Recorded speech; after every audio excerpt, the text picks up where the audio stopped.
Well, for the last 3 years, I've been privileged to be the pastor here at B1 Naz. In fact, I've completed 11 years of full-time ministry, and man, I just feel old by saying that.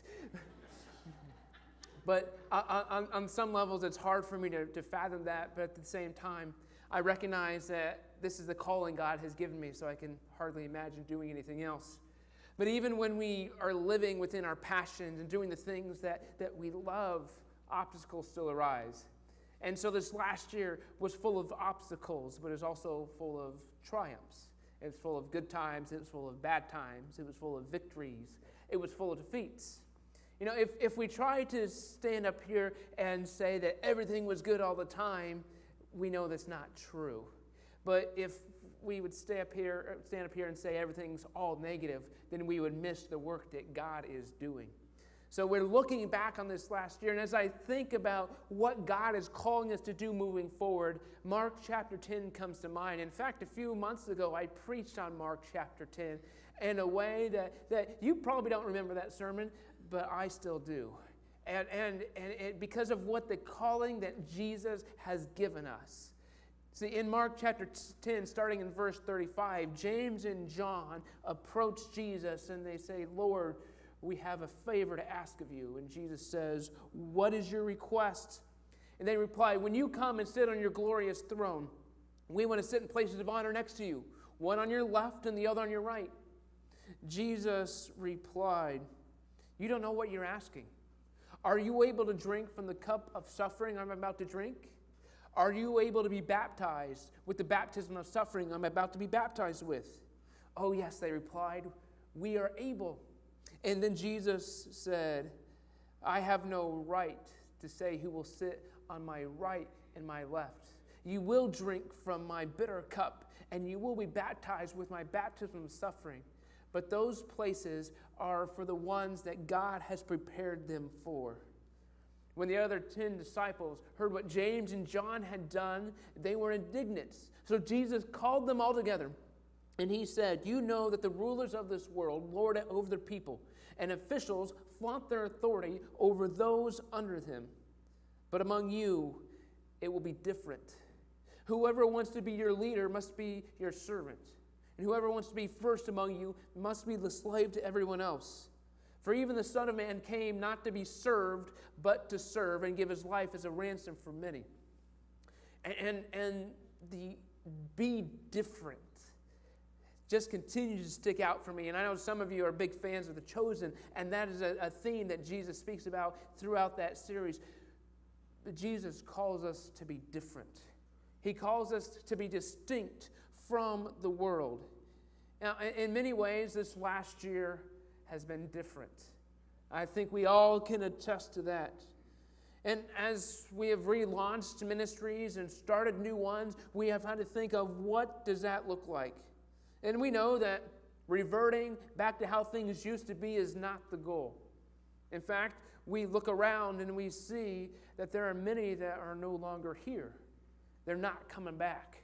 Not for fear of the pandemic, but because they no longer find the church, religion, or Jesus relevant. And so we have to think of what does it look like for us to be different. Not just so we do new and crazy things, but so that the love and message of Jesus Christ becomes relevant and important in other people's lives. I think one of the biggest things we can do is to lean in and embrace the community to which Jesus has called us. Our calling is to be different, but it's not about doing new things necessarily. It's about being distinct from the world. As followers of Jesus, we form the distinct community called the church. And the church stands at the intersection between heaven and earth. We are to be different because we are not controlled by the rules and the expectations of the world.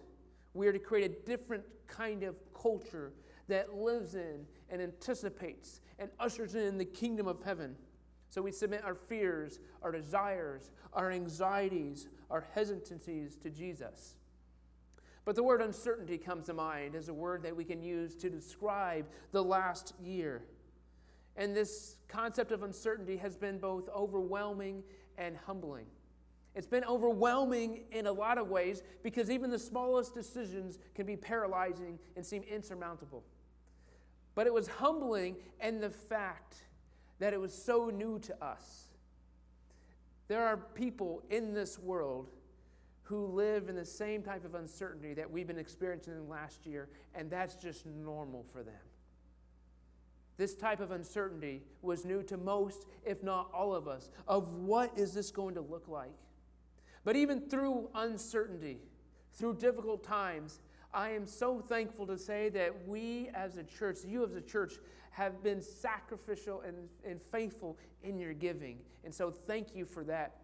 Because even though our giving was down over 5% last year, over about $15,000, we still were able to save $10,000 because God's people were faithful. And God provided a way.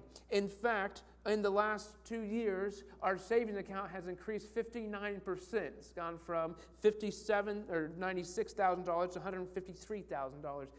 Because what's happened is you have been faithful, and your leaders are committed to making sure that we evaluate how we use our resources.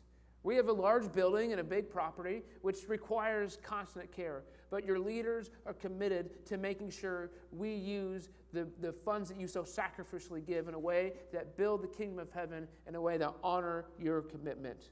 So we have fulfilled the call to be different by continuing to make sacrifices amid uncertainty.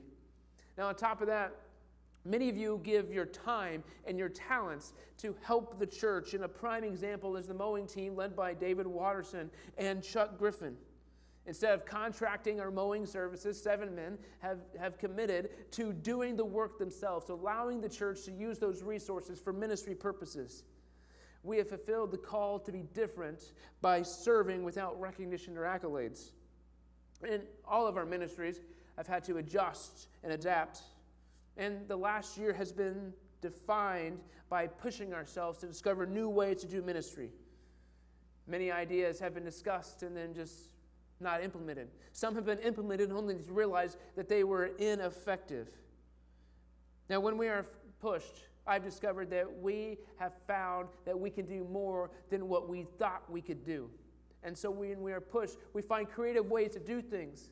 But on some level, we need to make sure we recognize that when we get pushed, at some point we need a break. We need some time to rest and refuel.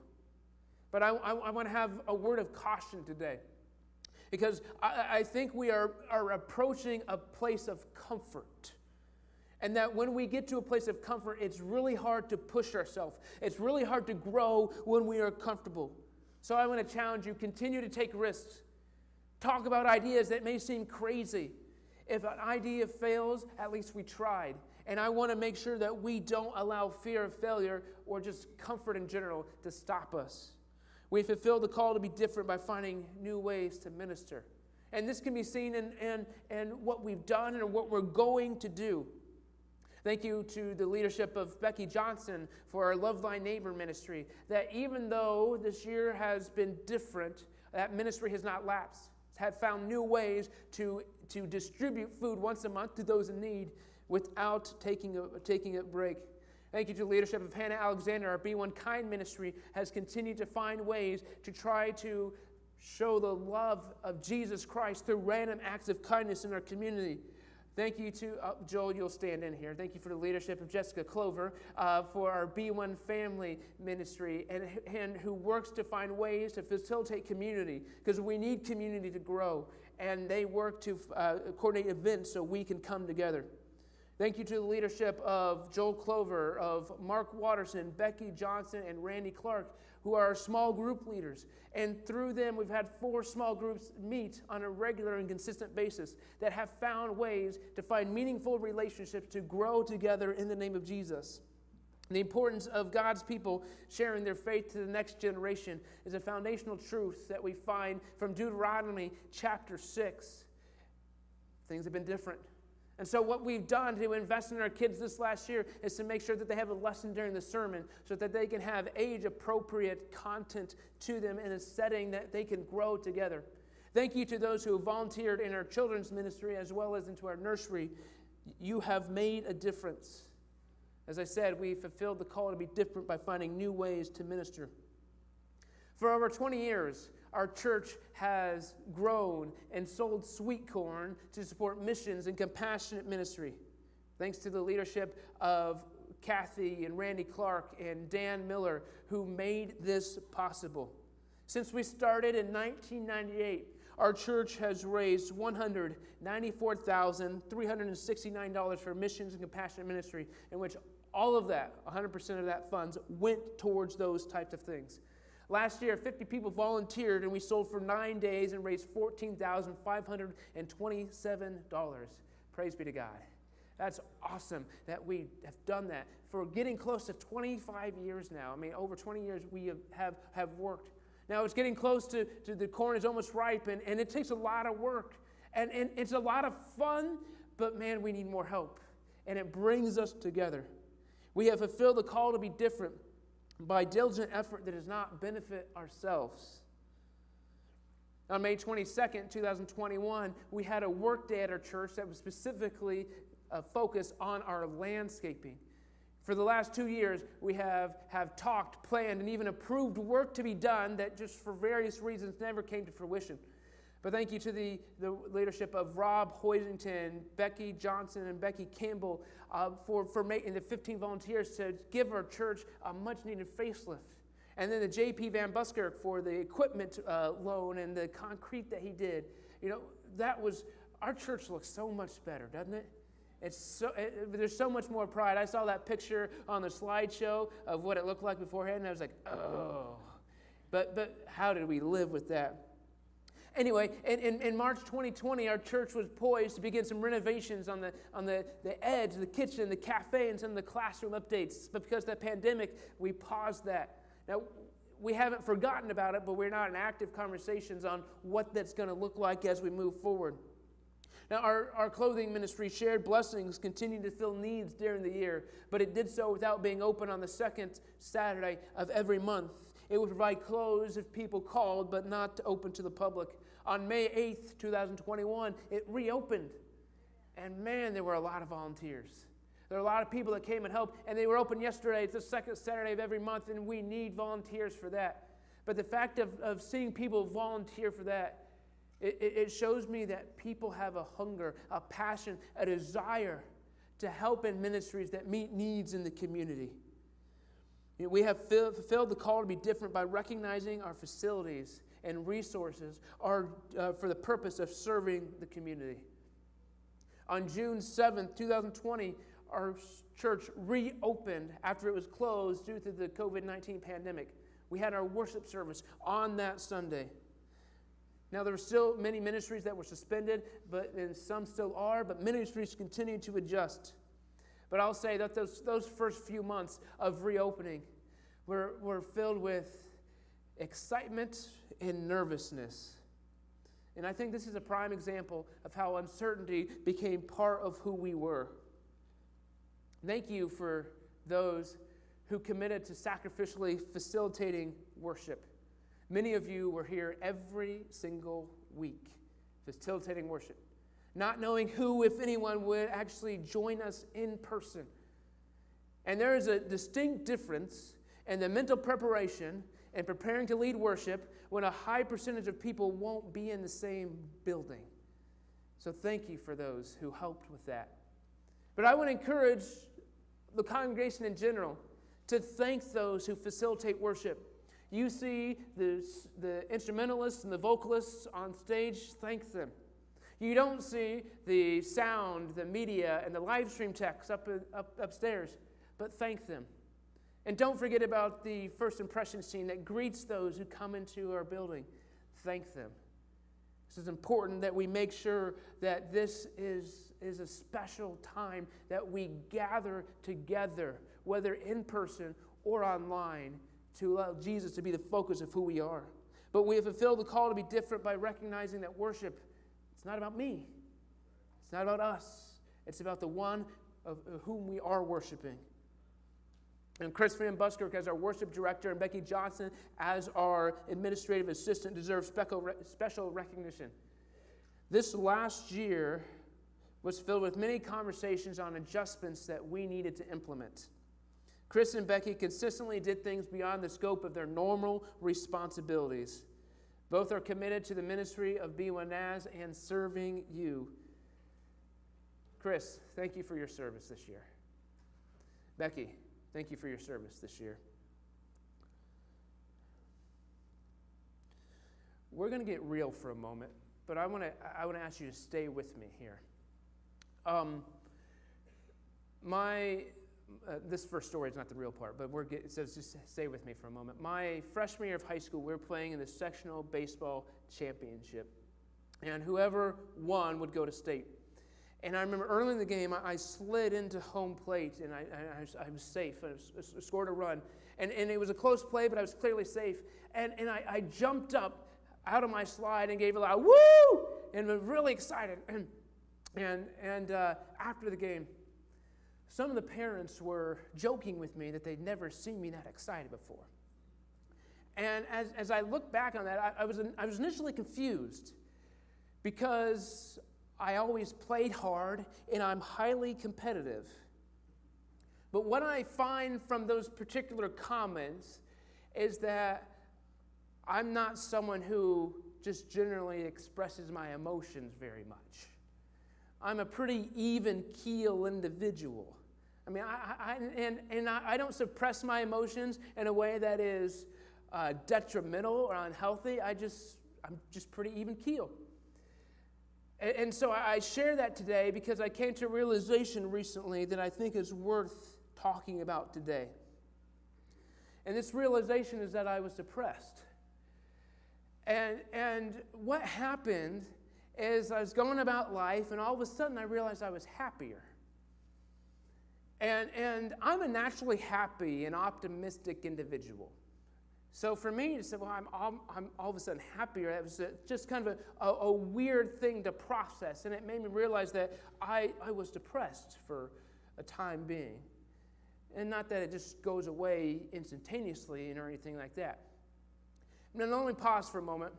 I recognize that there are people that struggle with depression and severely do so. My point is not to say that our experiences are the same. My point is to recognize my experience and how it has impacted me. So I went through that, and I'm still processing that. I'm not saying it's over or anything of that nature. But something like depression rarely has a single or simple cause. But as I reflect on what I went through, one of the causes that I'm convinced was there is the selfishness that I was experiencing in the church. Because what had happened is I think that our world, for various reasons, from health concerns to political situations, has withdrawn and become very internally focused in a very selfish manner. Now, please don't take that to be any comment on the pandemic from a quarantine or vaccine manner or anything you or someone else has done to safely protect yourself. This is about the spiritual selfishness that I have encountered. In the last 15, 18 months, a good number of the conversations that I have with people in the church have been selfishly motivated. How can the church meet my needs? Why isn't the church doing that for me? How can my preferences be met?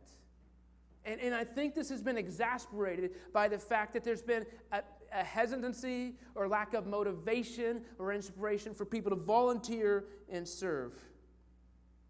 Now, on some level, I recognize we have a hesitancy to volunteer and serve because there's this underlying fear that once I do, I can never step out of that position. Now, I'm convinced that Jesus doesn't necessarily call us to serve in every spot we volunteer for life.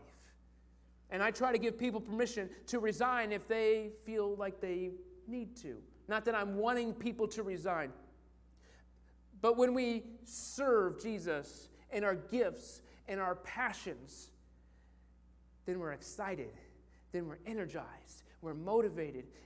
If all we're doing is filling a spot, it's going to be tough at best. My fear is that many have taken that to be permission to not serve. Jesus has called all of us to serve. No exception. If you're not serving, but you're trying to follow Jesus, you're not following Jesus right.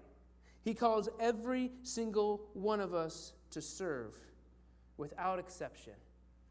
Our mission as the church is to impact the world with the love and message of Jesus Christ. And without you, we will miss opportunities to have that impact.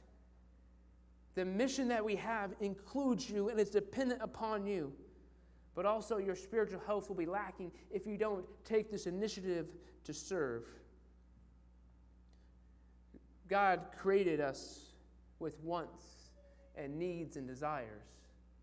But the moment our faith is relegated to what I get out of it is the moment my faith becomes an idol. The moment it removes God from the center and puts me in the center of how is this about me?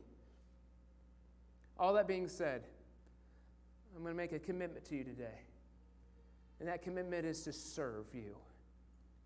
In my high school, there was a rule that before lunch was served, two students had to volunteer to help serve. In my freshman and sophomore years, I remember that there were several times we'd stand in line for several minutes waiting for someone to volunteer to serve. And usually what would happen is the juniors and seniors would pressure the freshmen and sophomores to serve, right? That's fun, great stuff there. But no one wanted to do it, so we just waited until someone finally did. My junior year, for some random reason, I decided, you know what? I'm going to start serving. I'm going to start helping the lunch ladies every day. And so I did. And now serving in that capacity, there were a few sacrifices that I had to make. One of them was I had to be on my feet the whole time. Now, I was 16, 17 years old, so let's keep it in perspective on the sacrifice for that. But another thing is, it usually meant my lunch was pretty rushed. I didn't have as much time to eat as most of the other students, so I had to eat quickly. But probably the biggest thing is that I didn't get a prime seat at the lunch table, as I was always the last one there. Now, there were a few benefits to it as well. One of them was that if you volunteered to serve, or if you were volunteered to serve, you got a free lunch. You didn't have to pay anything. Now, my parents paid for my lunch, so it's not as though I financially benefited, but my parents appreciated it. The other benefit was that usually you received extra food. So if I served, instead of getting one hot dog, I could get 2 hot dogs. Now, that was a big deal because most of the time, school lunches are not very robust. So I started serving every day. Then all of a sudden, a shift started happening. Other students said, serving must not be that bad. So other students started volunteering. And pretty soon it got to the point where the lunch ladies had to turn people away. We can't have anybody else serve today. Now, I was the first one to serve, so if I wanted to serve, they'd kick people out so I could serve. It was awesome. I had a great relationship with the lunch ladies. But as I look back on that situation, what I recognize is that selfishness produces selfishness, but serving produces serving. That if it's all about me, you're going to say it's all about you as well. We're going to have that same mentality. But when we say we're going to be different, we're not going to be like this world that lords it over people. We're not going to come to be served. We're going to come to serve.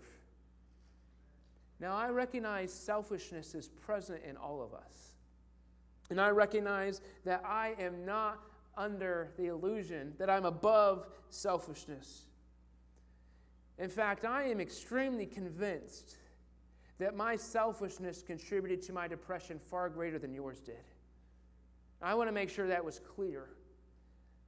It was my fault, not yours. We're all on this journey together, trying to figure it out.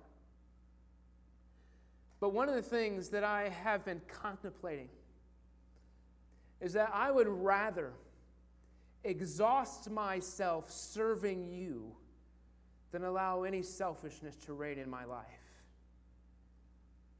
And I hope you feel the same way that Jesus has called us to be different. We all have a responsibility to uphold this calling to be different that Jesus has given us. We all have a responsibility to not act like the world, but to be distinct, to be different.